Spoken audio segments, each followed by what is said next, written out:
Never take the elevator in that Wan Chai office tower after midnight. That's the warning the cleaners pass to temps and interns the way sailors pass storm maps, quietly. Urgently, hoping you'll listen. Past 12, the lobby empties to a hum and a smell of damp concrete. The downlight over the call button flickers like a pulse. You press it anyway. The doors sigh open, and a cold breath slips out, colder than any air-conditioned room has a right to be. Inside, the panel looks normal, until it doesn't. Numbers blink. Skip the lobby, skip B1, then slide into characters you don't recognize at all. Symbols that look like inverted staircases and crossed-out mouths. The car shivers, drops, and keeps dropping. Your ears pop. The speaker above your head whispers, "Going down," even though you're certain there's nothing left to descend to. When the doors finally part, the corridor beyond isn't part of Hong Kong. Exit signs glow in a font you've never seen. Water beads and runs upward on the tiles.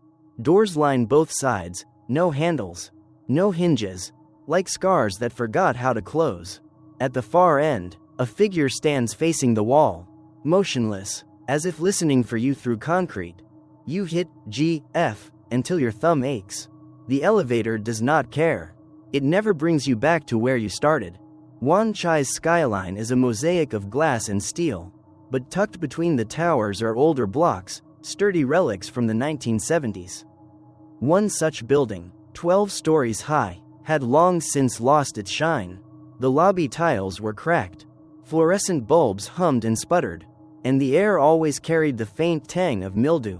Most of the offices were empty now, rented by small companies that couldn't afford the gleaming towers nearby. David worked there, 26 years old, a junior accountant fresh out of school. He was the kind of man no one noticed in a crowd. He stayed late because his manager demanded it, poring over spreadsheets until his eyes blurred. By the time he packed up, the building was nearly deserted. Just a sleepy security guard at the front desk and the cleaners who muttered to one another in Cantonese. Glancing nervously at the elevators. The stairwell was technically open, but it was poorly lit and smelled of mold. David always took the elevator, even when the hour stretched past midnight. He had heard the warnings, the half-joking comments from the janitors about floors that don't exist, but he dismissed them. Superstition, nothing more. Numbers don't lie, he told himself. Spreadsheets don't hum with ghosts. That night, his shift had dragged longer than usual. When he finally pressed the button for the ground floor, the digital display flickered, the doors opened with a sigh, and a cold current of air brushed his face. He hesitated, just for a second, but then stepped inside, pressing G, F. The doors closed, the hum deepened, and the numbers began to shift. David leaned against the steel wall of the elevator. Exhausted, he rubbed his eyes, already imagining the late-night noodles waiting on his way home. But as the cab began to descend, something felt off. The hum of the motor was deeper than usual, drawn out, vibrating through the soles of his shoes. He glanced up at the panel. The numbers ticked down normally, 12, 11, 10, but between 9 and 8, the display stuttered, flickered, and for an instant showed a symbol that wasn't a number at all. It looked like two lines crossing, almost like a pair of doors drawn shut. Then it vanished, replaced by 8. David frowned. He had seen elevators glitch before. Old circuits, tired bulbs, nothing more. The air grew colder. A bead of condensation slid down the steel wall beside him, tracing a line as if someone unseen had dragged a wet finger across it. He checked the ceiling vent, wondering if the air conditioning had kicked on too strong. But the chill didn't feel mechanical. It felt alive. The elevator creaked, slowing. He expected the doors to open at the lobby. Instead, the display flashed B1. Basement. But David had never been in a basement here. There wasn't one. The building only listed ground floor and upper levels on the directory. The doors parted with a groan. A corridor stretched ahead, dimly lit, tiled like the rest of the building yet wrong in a way he couldn't place. Every door along the walls was sealed shut. No handles, no signs. The air smelled damp, metallic, faintly of rust. David's pulse quickened. He stepped forward instinctively. Just 1 foot across the threshold. A sound answered him, breathing. Faint, labored, echoing from the end of the hall. He froze, heart hammering. The doors slammed shut. The cab lurched, jolting him back against the wall. The panel flickered again. -2. David shook his head. No, there isn't a second basement. He jabbed at the F button. Nothing happened. The button didn't even light up. He pressed door open. Alarm. Stop. Dead. The elevator continued to sink. When it slowed again, the doors opened to another corridor, identical to the first. Same tiles, same sealed doors, same dim buzz of lights.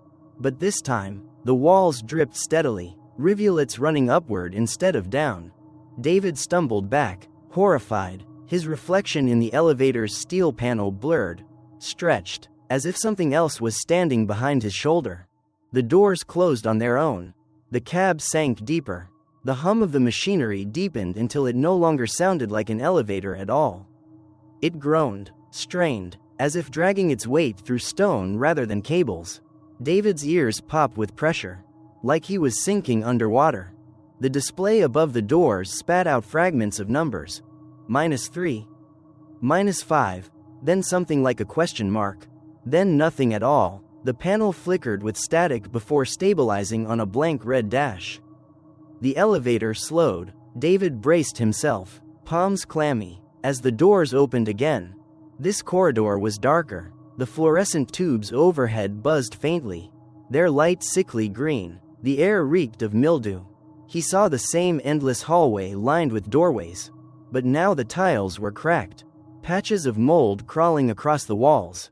A faint sound drifted down the hall, metal scraping on concrete, like something dragging itself toward him. David's stomach flipped. He jabbed the close door button over and over. To his relief, the doors obeyed, sealing him in once more. The elevator shuddered, then continued downward. By the next stop, the change was worse. The corridor beyond was collapsing, chunks of plaster littering the ground, fluorescent bulbs swinging from their wires. The walls bore long, dark smears, as though hands had clawed down them in desperation. This time, when David tried the panel, every button lit at once, glowing a feverish red. None responded. The cab sank anyway. His phone buzzed in his pocket. He snatched it out, hands shaking, but the screen glitched, static lines across a black background. Then words appeared, faint and gray. "Keep going." David dropped the phone, heart racing. When he picked it up, the screen was dark again.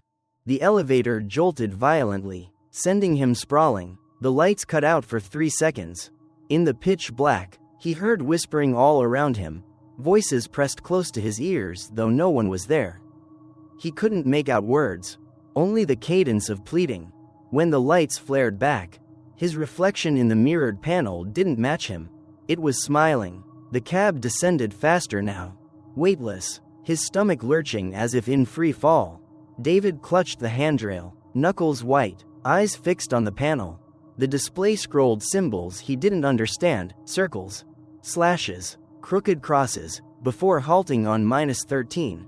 The doors opened. This time, the corridor stretched into pitch black. At the far end, barely visible, stood a figure, tall, thin, its back to him, facing the wall. It didn't move, it didn't breathe, yet David's skin crawled as if its attention was locked on him. The elevator doors began to close. Relief washed over him, until the figure twitched, turning slightly, as though it had heard him. The doors sealed, and the cab plunged again. Faster, deeper. David pressed every button, screaming now, but nothing could stop the descent. Each floor revealed a new distortion, corridors filled with water pooling upward, walls breathing in and out, doorways that stretched like mouths opening. The figure was always there at the end, closer each time the doors parted. He realized with icy certainty, the elevator wasn't just malfunctioning. It was taking him somewhere that had no bottom. David clutched the handrail so tightly his arm cramped. His mind reeled, struggling to make sense of the descent. It wasn't random. Each stop, each corridor, was building toward something. The figure at the end of the hallway, closer each time, like the elevator wanted to deliver him to it. When the cab lurched to its next stop, the doors opened onto a corridor that looked almost normal. The tiles were clean, the lights steady, but at the center of the floor lay a stack of papers. Crisp and white, waiting as though someone had set them there for him. Against every instinct, David stepped out. He bent down and lifted the top sheet. The pages were office reports, typed in an old font. They dated back to the 1970s. Property records, renovation blueprints, and buried among them, an incident report stamped confidential. His hands shook as he scanned the lines. Worker disappearance during elevator maintenance. 1976. Last seen entering car on 12th floor. Never exited. Search concluded after 48 hours. Building management ordered silence to avoid reputational damage. Another page detailed tenants' complaints. Elevator skipping floors. Panel showing symbols, voices in shaft. The handwriting in the margins was frantic. It keeps going down. Endless floors. We shouldn't have built over it. David's breath quickened. He turned to the final sheet. Brittle with age. The words chilled him. Urban legend forming among staff, the endless descent. After midnight, the elevator never stops at ground. It delivers passengers to places that should not exist. Recommend ceiling after hours. The air thickened around him. He shoved the papers back onto the pile and stumbled into the elevator. Jabbing the close door button. The cab sealed, but the whispering rose again. Louder this time. You know now. You've seen. You can't leave. The panel blinked, symbols flashing in rapid sequence. His phone lit up once more. Unprompted, a message appeared on the black screen. He's still down there. David's stomach dropped. The worker from 1976, the one who vanished. Was that who waited at the end of every corridor? The figure he never dared approach? The lights flickered. In the mirrored panel, David saw not his own reflection but a man in grease-stained overalls. Face gaunt, eyes hollow, his lips moved soundlessly, mouthing a plea. Help me. The elevator plunged again, deeper, the numbers rolling past all logic. -20, -27, -34. The figure was waiting, and this time, David knew, it wouldn't just turn, it would face him fully. The truth was out. This wasn't a glitch. Wasn't superstition. The elevator was a trap. A wound in the building's bones. And once it opened, it demanded company. The elevator groaned like a dying animal. Cables rattling above his head. David braced himself against the wall as the car plunged lower. Numbers flashing too quickly to read. The descent stopped so abruptly it threw him to his knees. The panel blinked -40. The doors slid open. A corridor stretched into darkness. Longer than any before, the air was ice cold. Wet with condensation, and each fluorescent tube overhead buzzed before popping out. One by one, until only a faint glow remained at the far end. There stood the figure. It wasn't turned away this time. The man faced David fully now. His uniform was decades old, blue overalls stained with oil and dust. His face was thin, eyes hollow sockets that still managed to hold despair. His skin was pale, waterlogged, as if he had been rotting in the shaft for years. In his hands, he clutched a rusted keyring, the kind engineers used for service panels. David's legs refused to move, but the elevator wouldn't close. It hummed behind him, holding its breath. The worker lifted one arm, trembling, and beckoned. A whisper slid down the corridor. "Help me." David stepped out. His shoes squeaked on wet tiles, each sound echoing unnaturally, as though dozens of unseen feet walked with him. The worker's lips moved again, faster, more frantic, though the words never reached David's ears. Instead, voices erupted all around him, pleas layered atop one another. Desperate, endless. "Don't leave, stay, join us, don't let him lock us in again." David staggered forward, the air thickened, pressing on his chest, and the walls began to breathe, swelling in and out like lungs. The corridor seemed alive, veins of black mold pulsing with each contraction. He reached the worker. For a moment, the man's face softened, no longer hollow but human. He pressed the keyring into David's palm. The weight was real, heavy, biting cold. Then his expression twisted in terror. He looked past David, toward the elevator. David spun. The doors were still open, but now something else stood inside. A shadow, taller than any man, broad-shouldered, coat white like a lab coat. Its face was hidden, but its presence radiated authority, cruelty. The voices around him shrieked louder, turning into one word chanted over and over: "Director. Director. Director." The shadow raised a hand. The elevator groaned. The corridor around David convulsed. Doors rattling, tiles cracking. The worker clutched David's arm, mouthing a final plea before being yanked backward into the wall itself, vanishing with a wet snap. David's heart thundered. The shadow moved closer, gliding, not walking. The fluorescent tubes burst one by one, plunging the corridor into near total darkness. The keyring seared David's palm. His instincts screamed. He sprinted back toward the elevator, the corridor stretching longer with every step. The shadow's voice boomed, deep and metallic. "No one leaves. Everyone descends." He leapt into the cab just as the doors slammed shut, the echo reverberating like a gunshot. The car jolted violently. Lights flickered. For a second, he saw the worker's reflection in the steel panel, eyes pleading. Then it was gone. The elevator shot upward now, faster than seemed possible. David clung to the rail, knuckles raw, the keyring still digging into his flesh. The numbers blurred, racing upward, negative floors giving way to 1, 2, 3, until finally, with a bone-shaking crash, the car halted at the ground floor. The doors opened to the familiar lobby. Empty, silent, ordinary. David stumbled out, gasping, drenched in sweat. Behind him, the doors closed with a sigh. The display blinked once, then showed B1, waiting. In his hand, the keyring was gone. Only a faint burn mark remained in his palm, shaped like a twisted figure 8. David staggered across the empty lobby, his breath ragged, clothes damp with cold sweat. The security guard at the front desk stirred awake, rubbing his eyes. "You're still here?" he asked, voice groggy. David tried to answer, but no words came. His throat burned as if filled with smoke. Outside, Wan Chai was beginning to stir. Street vendors rattled open their shutters, and the smell of soy milk and fried dough rose with the morning air. Everything looked normal, but nothing felt the same. On the tram ride home, David stared at his palm.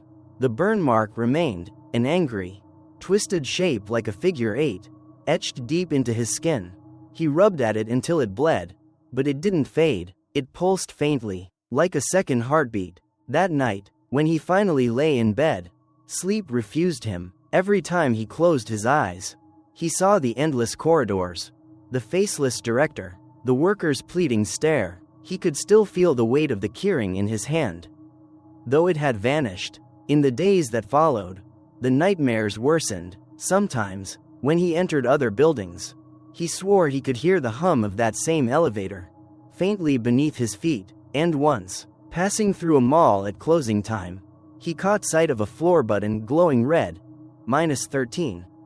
The building didn't even have basements. David avoided elevators after that. He climbed stairs until his legs ached. Yet deep down he knew, one night, when exhaustion or carelessness won, he would step inside again. The doors would close, the hum would return, and the descent would begin once more. Not all ghosts wear faces, and not all hauntings are born from the dead. Some are born from places, structures built over pain, sealed with silence, and left to rot beneath the weight of time. The elevator in Wan Chai is not just a machine, it is a wound in concrete. An open mouth that swallows anyone foolish enough to step inside after midnight. The office tower above bustles by day, filled with numbers, reports, and hurried footsteps. But when the lights go out, its hidden story rises again. A worker who vanished, a director who ordered silence, and an elevator shaft that never forgot. Each descent is a reenactment of betrayal, a reminder of a truth buried under contracts and cement. Perhaps the most terrifying part is not the figure waiting at the end of the corridor, or the endless floors spiraling into nowhere. It is the knowledge that the building still stands, That people still ride those elevators every day, never knowing what lies beneath. And maybe that's the real horror of cities like Hong Kong. Progress builds upward, but memory drags downward. And if you're unlucky enough to press the button after midnight, you might discover that some towers never let go of their ghosts.